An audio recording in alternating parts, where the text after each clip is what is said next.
Hello everyone, फिर से आपका एक नई वीडियो में स्वागत है। तो आज हम तंत्रिका तंत्र के बारे में जानेंगे। तो तंत्रिका तंत्र क्या होता है? तंत्रिका तंत्र की क्रियात्मक और रचनात्मक इकाई को ही हम तंत्रिका तंत्र के नाम से जानते हैं। तो हमारे जो तंत्रिका तंत्र जानने से पहले इसकी हम स्ट्रक्चर के बारे में बात कर लेते हैं, इसकी संरचना के बारे में बात कर लेते हैं। तो इसमें इस प्रकार ये तंत्रिका तंत्र होती है। इसमें न्यूक्लियस, एक्सॉन, हेलिक्स और एंडोप्लाज्मिक रेटिकुलम, गोल्जी अपार्ट्स, इस प्रकार एक्सॉन, इस प्रकार से सेल बॉडी और इसमें इस प्रकार से बताया गया है। देन इसके बाद में इसे देख लेते हैं। ये इस प्रकार से इसमें एक्सॉन, ये जैसे ये चार, इनको मिला के हम एक्सॉन कहते हैं। और इसके अंदर जो अंदर होता है वो न्यूक्लियस, जो कि नाभिक होता है। और ये सेल बॉडी होती है, मतलब कोशिका।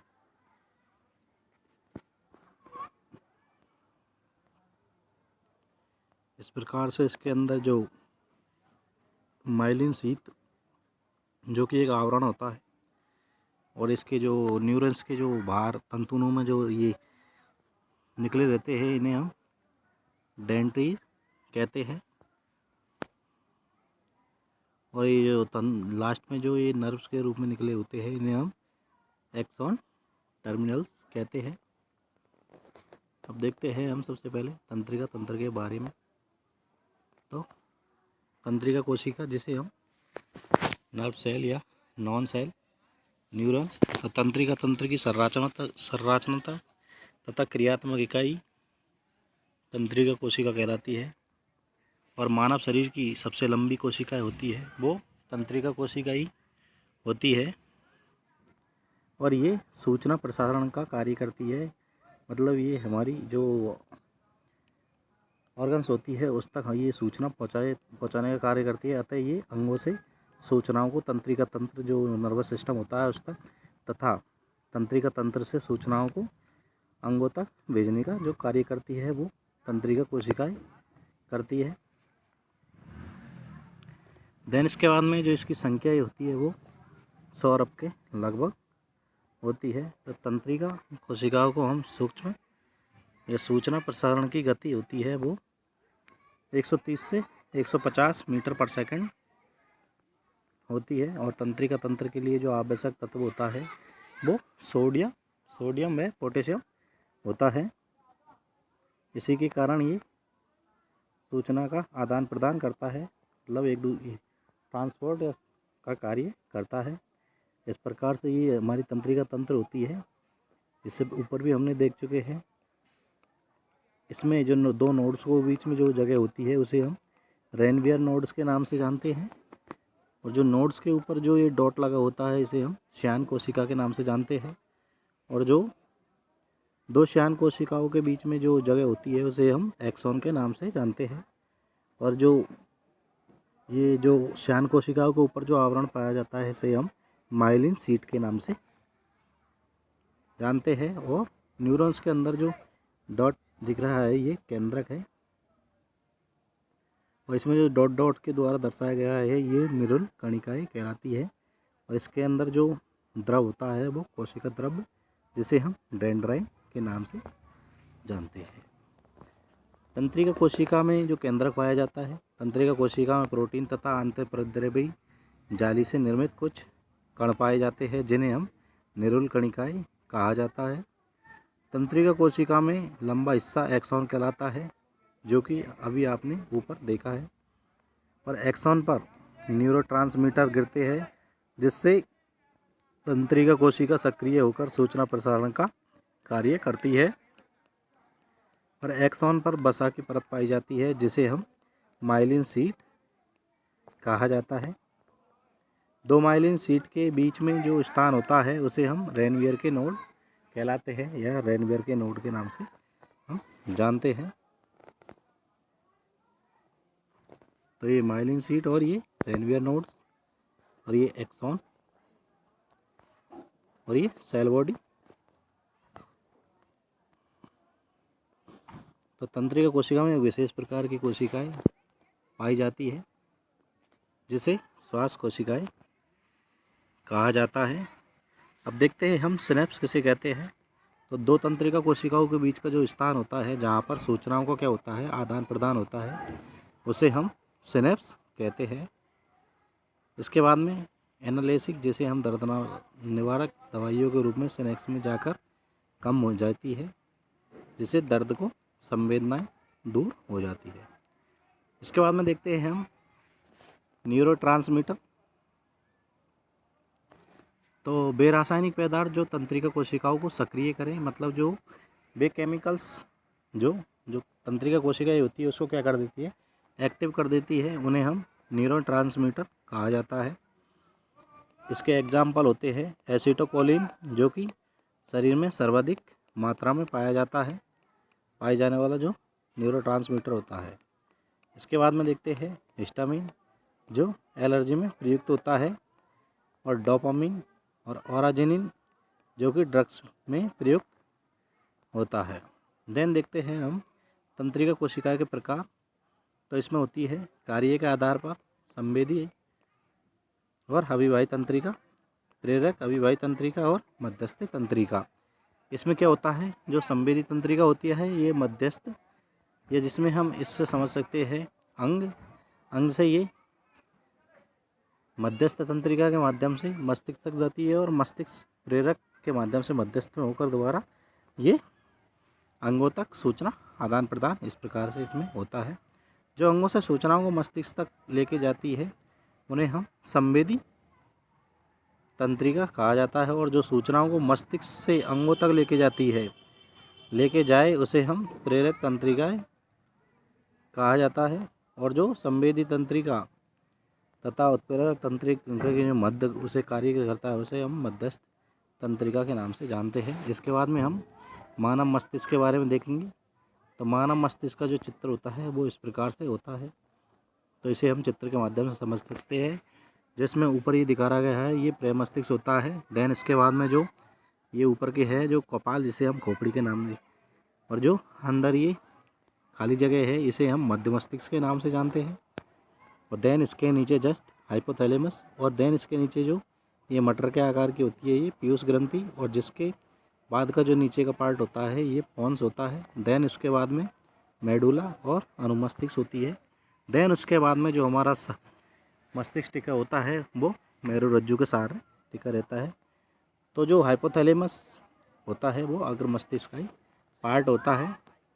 तो हम देखते हैं तंत्रिका तंत्र जो कि 3 प्रकार से की होती है, CNS केंद्रीय तंत्रिका तंत्र, और PNS परिधीय तंत्रिका तंत्र, और ANS स्वायत्त तंत्रिका तंत्र होती है। जो CNS होती है इसमें 2 प्रकार की होती है, ये मस्तिष्क और मेरुरज्जु। देन जो परिधीय तंत्रिका तंत्र होती है ये भी कपाली तंत्रिका तंत्र और मेरु तंत्रिका तंत्र होती है। और जो स्वास्थ्य तंत्रिका एक तंत्र होती है वो अनुकंपी और परानुकंपी 2 प्रकार की होती है। सबसे पहले देखते हैं हम ब्रेन के बारे में। अभी आपने ऊपर जो चित्र के माध्यम से समझा था, इसे हम किंग ऑफ बॉडी, मतलब जो शरीर का इसे राजा भी हम कह सकते हैं। और मस्तिष्क का जो एक समय 70,000 विचार ला सकता है, जो हमारा मस्तिष्क सोचता है ये एक समय में 70,000 से भी ज़्यादा विचार दिमाग में ला सकता है। और 4% मस्तिष्क को यूज किया जा सकता है, और हमारा जो दिमाग या ब्रेन होता है उसको हम 4% ही यूज कर सकते हैं। इसके भार की बात करते हैं तो इसमें देखते हैं तो बच्चों में होता है ये 300 से 400 ग्राम के लगभग होता है, और पुरुष होता है वो 1450 ग्राम होता है, और महिलाओं में 1350 ग्राम होता है।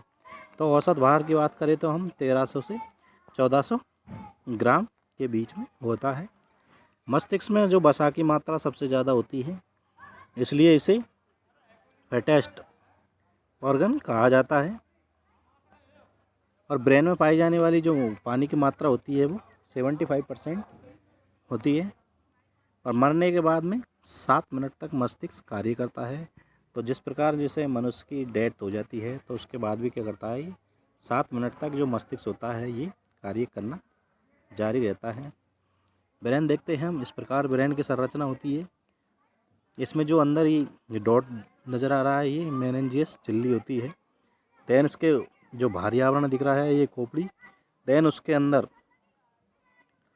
जो 3 लाइन्स के बाद में जो इसमें होता है ये क्रेनियल बॉक्स इसे हम कहा जाता है। और जो मस्तिष्क में होती है वो 8 हड्डियाँ होती है। इसकी स्थिति की बात करें तो मानव का मस्तिष्क खोपड़ी में क्रेनियल बॉक्स में पाया जाता है। इस प्रकार से संरचना अभी आपने ऊपर भी देखा था। तो मस्तिष्क इस प्रकार से होता है। इसमें प्रेमस्तिष्क, कपाल, खोपड़ी और मध्यस्थ मस्तिष्क, अनुमस्तिष्क और मेरुरज्जु और पोन्स, मेडुला, पीयूष ग्रंथि और मध्य मस्तिष्क और हाइपोथैलेमस को दर्शाया गया है। देन इसके बाद में देखते हैं जो मस्तिष्क के चार तरफ 8 कपाली, जो कि हमारे मस्तिष्क में जो चारों तरफ 8 कपाली, जिसे 8 कपालियाँ हस्तियाँ पाई जाती है। अब देखते हैं हम ब्रेन को 3। तो अग्र ब्रेन जिसे हम फोर ब्रेन, और मध्य ब्रेन जिसे हम मिड ब्रेन, और पश्च ब्रेन को हेड ब्रेन के नाम से भी जानते हैं। तो इसमें जो अग्र ब्रेन होता है इसमें प्रेमस्तिष्क और डाइसेफेलॉन होता है। और जबकि जो डाइसेफेलॉन होता है इसमें हाइपोथैलेमस और थैलेमस और पीनियल काय उपस्थित होता है। और जो एपिथैलेमस होता है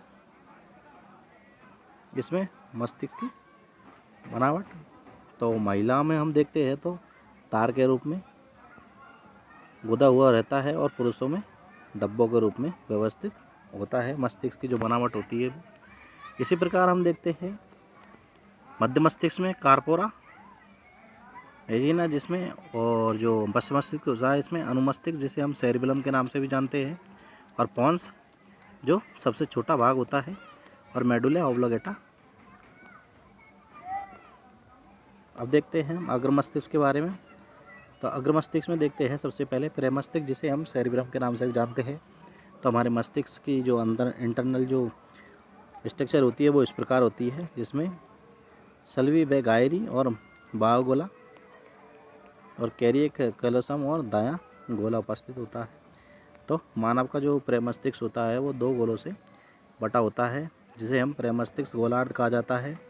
दोनों गोलों को अलग करने वाली जो झिल्ली होती है उसे हम कार्पस कैलोसम कहा जाता है। और दाएं हाथ से जो काम करने वाले जो व्यक्तियों का बायां गोला कार्य करता है, तथा बाएं हाथ से कार्य करने वाले जो व्यक्तियों का दायां गोला कार्य करता है। तो कुल मस्तिष्क का हमारा 2/3 पार्ट्स या भाग प्रेमस्तिष्क होता है। तो प्रेमस्तिष्क में सलवटे तथा